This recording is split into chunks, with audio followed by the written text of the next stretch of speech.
Since we'll be departing from this place today, could you please relocate? We'll also cover the $473 monthly loan. With my daughter on the way, we no longer require your assistance. All right then, please take care of everything from now on. Despite the substantial support we provided to our in-laws, they easily shifted their trust to the younger sister. As I packed my belongings at the entrance, I shared something crucial with them. By the way, there seems to be a misunderstanding. The monthly loan repayment is— As I spoke, their faces turned pale in shock. My name is Emily, a 35-year-old office worker. I've been married to Tom for 3 years. We met through a mutual friend who believed we'd be perfect for each other, and that intuition proved correct. Tom and I were drawn to each other from our first conversation. Tom felt the same, and we started dating. 2 years later, he proposed, and I happily accepted. Our families supported our marriage, and we had a wonderful wedding attended by many. After our honeymoon, we began our life together, sharing household chores and enjoying a peaceful, stress-free life. Tom, having lived alone for a long time, was a great cook, which was a huge help. We cooperated in all household tasks, and we were grateful for each other's company. 3 years passed in the blink of an eye, and our bond remained as strong as when we were newlyweds. However, a significant event occurred when Tom's father fell seriously ill. We rushed to the hospital, and after a week of tests, he was released, but concerns about a recurrence lingered. Recognizing that they might not handle another emergency, Tom proposed the idea of living together. "What if we lived together with my parents?" he suggested. It was an expected proposal, and I agreed.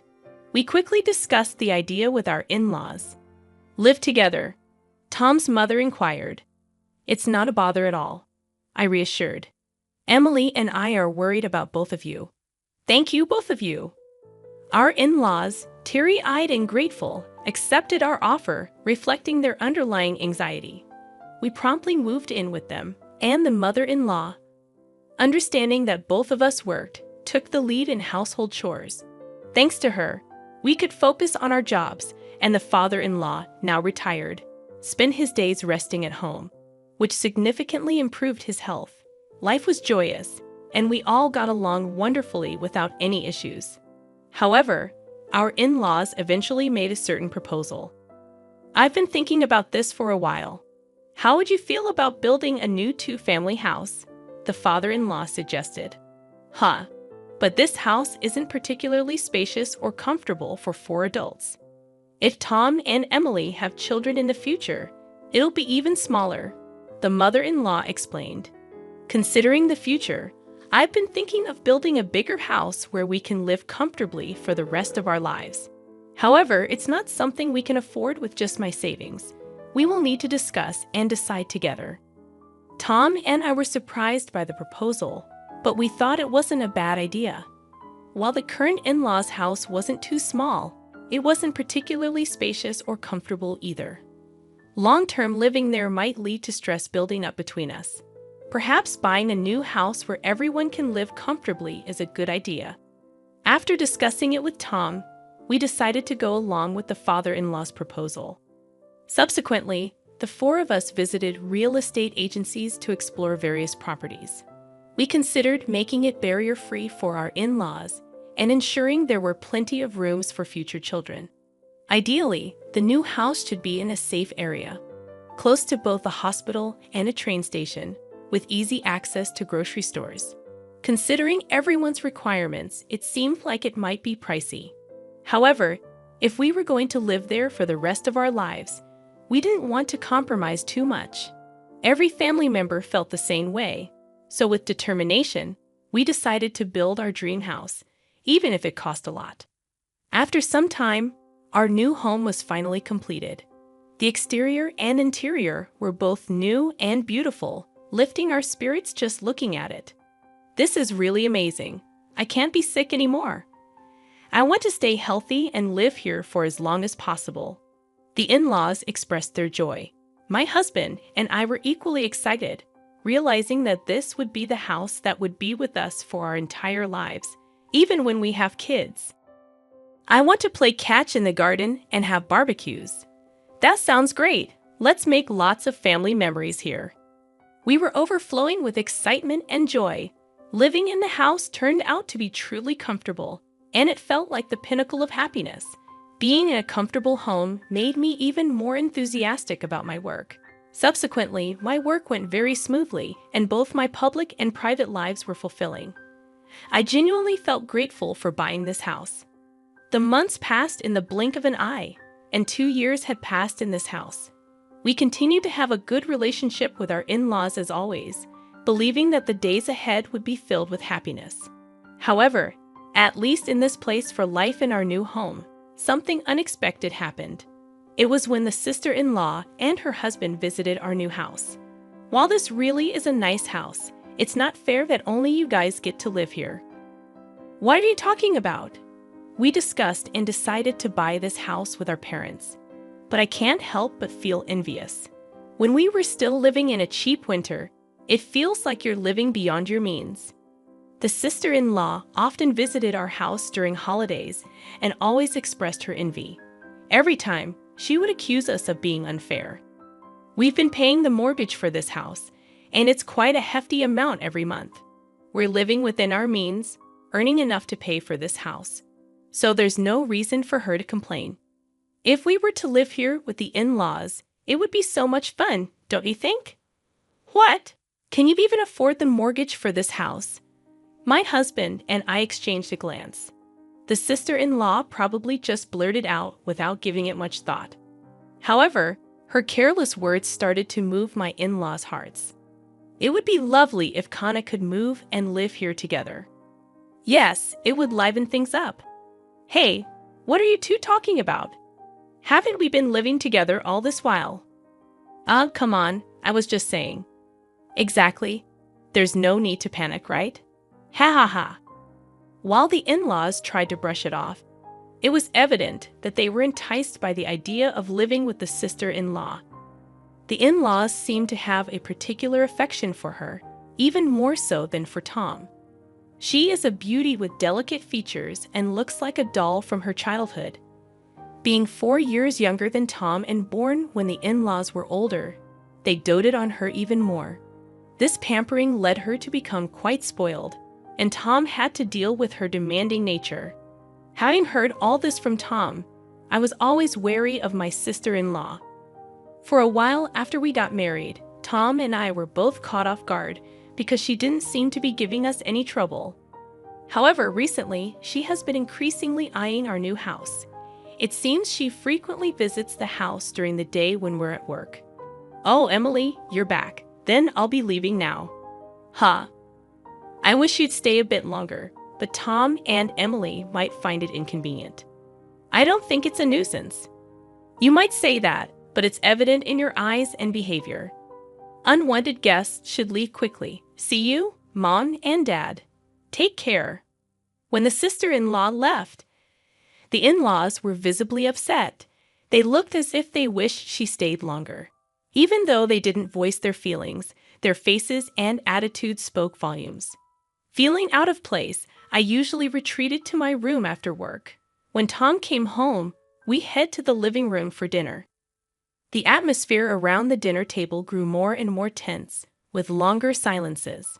Tom began to notice the change and started to realize that the sister-in-law was the cause. Around the time our relationship with the in-laws started to deteriorate, the sister-in-law finally made her move. One holiday, Tom and I went shopping in the morning. When we returned, there were unfamiliar shoes at the entrance. We exchanged glances, wondering if something was amiss. Then, the mother-in-law approached us from the living room. You're finally back. We need to talk. The mother-in-law's tone was different than usual. As we entered the living room, the sister-in-law and her husband were there. Ah, you're finally here. Kana, what's going on? From today, we'll be living here, so please leave. What? Tom and I were taken aback by her sudden declaration. What is she thinking, moving in today? Hold on, it's ridiculous to say that all of a sudden. It's not sudden. We've discussed this with Mom and Dad for a long time. the sister-in-law replied confidently. Is it true you discussed this with them? Tom and I knew the in-laws were swayed by the sister-in-law's words, but we had no idea things had progressed this far. Kana and her husband said they'll take care of us from now on. I'll do the housework and even care for you when needed. Please rely on us, Mom and Dad. If our daughter is here, we don't need you anymore. A daughter-in-law who doesn't do housework or have children is no match for Kana. What? I was deeply hurt by their words. Seeing my shocked face, the sister-in-law smirked. We'll pay the $473 monthly loan. Okay. Huh? $473? It's a great deal to live in such a nice house for that. Tom and I were dumbfounded. The in-laws were already planning to kick us out. After such treatment, we couldn't continue living there. Is that settled? We can't leave immediately. Could you give us at least a week? We need to find a new place. Fine. Ah, you're looking forward to living with Kana and her husband from today. The in-laws looks disappointed the sister-in-law, but she and her husband were extremely happy that we decided to leave. Calm down, Mom and Dad. The house isn't going anywhere. I'm looking forward to a week from now. The in-laws and the sister-in-law's family were thrilled to drive us out. Did Tom and I seriously consider co-living with such people? We quickly arranged to view rental properties and moved out within a week. The day to leave our home arrived. Please take care of everything from now on. Don't ever get involved with us or come to this house again. Their words were harsh. We had supported the in-laws so much, and they switched allegiance so easily. Now we can finally live with Mom and Dad in this house. Living comfortably in this house with Kana is like a dream. We got rid of the nuisance after all. Our in-laws and sister-in-law kept insulting us until the last minute we were leaving. Little did they know they would face repercussions after this. Well, it's none of our business anymore. As I gathered our belongings and approached the entrance, I shared an important piece of information. Oh, by the way, it seems there's a misunderstanding about the monthly mortgage payments. It's $1,825 every month, okay? Make sure you understand that. What? Isn't the loan just $473 a month? At my words, their faces turned pale all at once. Hold on a second. Isn't the loan just $473 a month? You misunderstood, didn't you? This house is under our father's name, so the loan is contractually agreed to be paid off through a debit from Dad's account. Emily and I were planning to live in this house for the rest of our lives, so we told him he wouldn't have to pay. We were bearing all the costs. So I was transferring $473, and Emily was transferring $1,352 to our father's account every month. I guess Father only remembered how much Emily puts in his account each month. Moreover, we split the living expenses equally. Our parents probably never thoroughly checked the cost and assumed it wasn't a significant amount. What? No way. We can't pay $1,825 a month. We can't even cover the living expenses on top of that. How can Emily afford to contribute so much? I don't know how you perceive me, but I'm department head at a major corporation. I earn quite a lot. What? Emily earns much more than I do. As the in-laws looked shocked, Tom continued, It's simple. In-laws were unaware of this. Well, we've decided to cut ties with you, so it's up to you to support our parents from now on. No way. Emily, Tom, wait. We were wrong. Let's live peacefully together like before, okay? What? Mom and Dad, are you planning to abandon us? You guys can repay the loan, can't you? If that's the case, shouldn't you live with those who can? That's not fair. Dad told me the loan was only about $473. That's why we came here. We've already canceled our previous house. That's not my problem. Isn't this mess because you wanted to move in with us in the first place, right? Your husband earns very little, doesn't he? But you always said family is more important than money and pampered me. When our livelihood is at stake, all of that doesn't matter. The quarrel between the in-laws and the sister-in-law was unbearable to watch. "Well, we're leaving." "Wait. Regardless of what you say, we will never associate with you again." With that, Tom and I left the house and moved into our rented room. Despite the numerous messages from the in-laws, we ignored them all. According to our neighbors, the in-laws and the sister-in-law's family had no choice but to live together. However, they couldn't pay the loan and eventually had to let go of the house. When they sold the house, a considerable debt remained. Even after using the father-in-law's early retirement benefits for repayment, they still fell short. Sadly, they now live in a cheap, small apartment, all working full-time and part-time jobs to repay their debt. Apparently, the sister-in-law's husband didn't want the burden to fall on him, so he ran away. If only the in-laws had continued living peacefully with us, they wouldn't have faced these hardships. But again, it's none of our concern now. On the other hand, Tom and I found our rented apartment much cozier than anticipated. We plan to stay here for a while and save money, living happily as our savings grow at an incredible rate. We believe it's essential to save as much as we can for the future while still enjoying our lives with the occasional luxury. We aim for a happy life together in the years to come.